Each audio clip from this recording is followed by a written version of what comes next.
उसको गुरु कर लेना, तब जाकर के आप बुद्धिमान वीर की माने जाओ। एक दो बातें और कहने के बाद मैं अपनी वाणी मिला लूंगा। सज्जनों, इस संसार में देवी देवता बहुत है, बहुत सारे देवता है। पंडितों ने इतना उलझा रखा है, सटीक ज्ञान नहीं दिया, सार ज्ञान नहीं दिया, सत्य ज्ञान नहीं दिया, हमें भ्रमित कर दिया, हमें मिसगाइड कर दिया, जगह जगह भटका दिया है। ये ध्यान रखना, इसलिए समझदारी काम मिला। पंडित लोग क्यों ऐसा करते हैं? उसका व्यापार है, बिजनेस है, रोटी रोजी है, बीवी बच्चे को पालना है, इसलिए वो भटका देते। सत्य ज्ञान जो संत बताते हैं, कबीर साहब ने बताया, ऐसा सब कोई नहीं बताएगा। क्यों? क्योंकि उनका मकसद मतलब होता है, मतलब व्यक्ति सही सीधी बात नहीं बताएगा। सही सीधी बात वो बताएगा जो निस्वार्थ भाव से होगा, जो परोपकारी होगा, दयालु होगा, कल्याणकारी होगा, वही सबको सीधी बात बताएगा। सब नहीं बताते। तो देखिए, देवता तो बहुत है, हम आप सभी देवता की आवश्यकता नहीं। हमें सेवा करनी जरूरी है, जिसके हमने नहीं, हम कर्जदार हैं। शास्त्रों में कहा, मातृदेव भव, पितृदेव भव, आचार्य देवो भव। तीन देवता है। माता पिता कभी एलर्जी मत करना, माता पिता देवता है, उनको भगवान भी मान सकते हो, क्योंकि एक मंत्र का है, तमेव माता च पिता तमेव, तमेव बंधुश्च सखा तमेव, तमेव विद्या दृढ़ं तमेव, तमेव सर्वं मम देव देव। माता पिता को सब कुछ मान लो तो भी कोई बुरा नहीं होगा, क्योंकि माता पिता ने देने का काम, देवता का मतलब देने वाला। सबसे पहले जन्म दिया, फिर आपका नाम दिया, फिर आपको अपने पैरों पे खड़े कला दी, ज्ञान दिया, गुण दिया, बोलना सिखाया, खाना सिखाया, चलना सिखाया, व्यवहारिक ज्ञान दिया, जाति धर्म मजहब में फंसाया, और उनके बाद चल संपत्ति जो भी सब दिया, फिर दुल्हा दुल्हन बनाया, विवाह शादी किया, यानी सारा जीवन तुम्हें दे दिया, सारी पूंजी तुम्हें दे दिया। तो देने वाला कौन है? माता पिता ही है, और किसी देवता के चक्कर में मत लेना।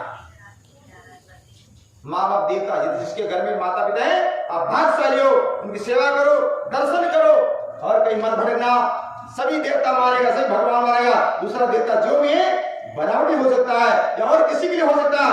आपके हमारे लिए देवता शास्त्र में प्रमाण है, वो अपने माँ बाप से बड़ा कोई दूसरा देवता भगवान माना तो उनके अंदर भी भगवान है, क्योंकि शास्त्र बता रहे सब जगह भगवान है, तो माँ बाप के अंदर भगवान भी देखो, देवता भी देखो। और तीसरा गुरु बताया संत। ये क्यों? क्योंकि वो ज्ञान दाता है, नाम दाता है, मुक्ति दाता है, सही गलत को बताने वाला संत गुरु होते हैं। तो जिसको आपने गुरु बनाया वो आपके लिए देवता है, भगवान है, सब कुछ है। मुक्ति नुगरे को नहीं होती। वैसे गुरु माता पिता भी है, कि वो भौतिक ज्ञान के ज्ञाता है, भौतिक ज्ञान दिया है, नाशवान ज्ञान दिया है, इसलिए गुरु वो भी है। लेकिन आपको सदगुरु चाहिए, वो तत्व ज्ञानी, ब्रह्म ज्ञानी, आत्मज्ञानी बताने वाला चाहिए। उसकी सेवा भी करें, उनको सब कुछ मान ले, गुरु मान ले, देवता मान ले, भगवान मान ले, लेकिन जिस गुरु को आपने बनाया उसी को माने। आप ये मत कहना, आप शुरू कर देना कि हमारा गुरु ही भगवान है सारे धरती का, सब मेरे गुरु को मानो, ये तुम्हारी मूर्खता होगी। अपने अपने गुरु को भगवान मान सकते हो, अपने अपने माँ बाप को आप माँ बाप मानोगे कि पड़ोसी को मानोगे? क्या माँ बाप तो माँ बाप ही होगा ना, सबको माँ बाप कैसे मान सकते? तो अपने गुरु भगवान, शास्त्र में कहा अपने गुरु को भगवान मान सकते हो, कि तो दूसरे को मत कहना कि मेरे गुरु को तू भी भगवान मान। वो क्यों मानेगा? क्या पड़े उसको?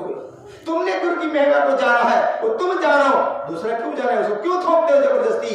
ये मूर्खों का काम, अभिमानी काम होता है। अपने गुरु को आप मानो, पराये गुरु को वो माने ना माने उसकी मौज है, दबाव किसी ऊपर नहीं है, ध्यान रखना, तब बुद्धिमान माने जाओगे। ये तो अभिमानी माने जाओगे फिर तो, और अभिमानी मूर्ख होता है, नुगरा होता है, ढोंगी होता है, कोई सार नहीं मिलने वाला। अंधेर में भी चौपड़ राजा मत बनो, विवेकी बनो, बुद्धिमान बनो। सजनों, इसलिए तीन देवता है, माता पिता गुरु। भगवान राम ने कहा प्रातः काल भेदुनाथा, माता पिता गुरुनाय माथा। अपने माँ बाप जैसे भी हो उनको सुबह उठते ही अभिवादन करो, नमस्कार करो, पैर छुओ, आशीर्वाद लो। तुम खूब बड़े, अच्छी बात है। माँ बाप भले कैसे भी हो, फिर भी वो तुम्हारा देवता है, उसने तुम्हें जन्म दिया, उसका अपमान मत करो, सेवा करो। बहुत लोग ऐसे होते हैं घमंडी, माँ बाप को सेवा नहीं करते, माँ बाप को बुढ़ापे में अनाथ छोड़ देते हैं, घर में अपमान करते हैं और अपने गुरु की बात मानकर गुरु को सब कुछ मान लेते हैं, माँ बाप भूल जाते हैं। ये अज्ञानी का काम है, गुरु का काम है, घमंडियों का, ढोंगियों का काम है। मैं कहता हूं गुरु ने तुम्हें पार्वती से बड़ा नहीं किया, गुरु ने तुम्हें शादी विवाह नहीं किया, गुरु ने या भगवान ने तुम्हें पार्वती से बड़ा नहीं किया है। ये माँ बाप की देन है। ये विवेक की समझता बुद्धिमान समझा, लोग नहीं समझ देना। गुरुमुखी होने के बाद भी नहीं समझोगे तो कौन समझेगा इस बात? माँ बाप किसके सहारे रहेगा? तुम छोड़ दोगे तो।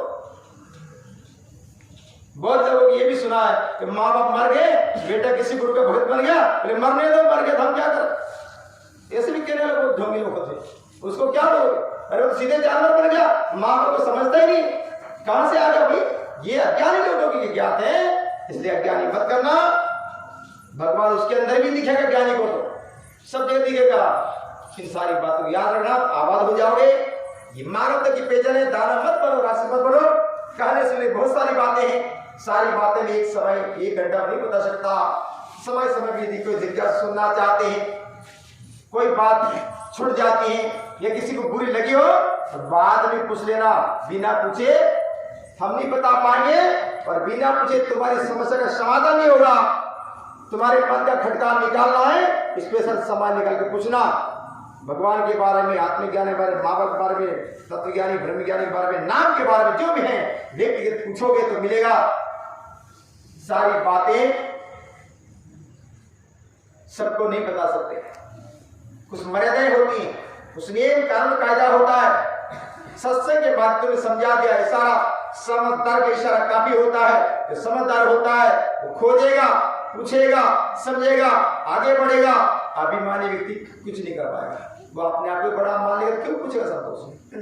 ये अज्ञानी का लक्षण है, अभिमान का लक्षण है, ये दुख का कारण है। और ऐसे लोगों की मुक्ति कभी नहीं होती है, चाहे गुरु हो, भगवान हो या भगत हो।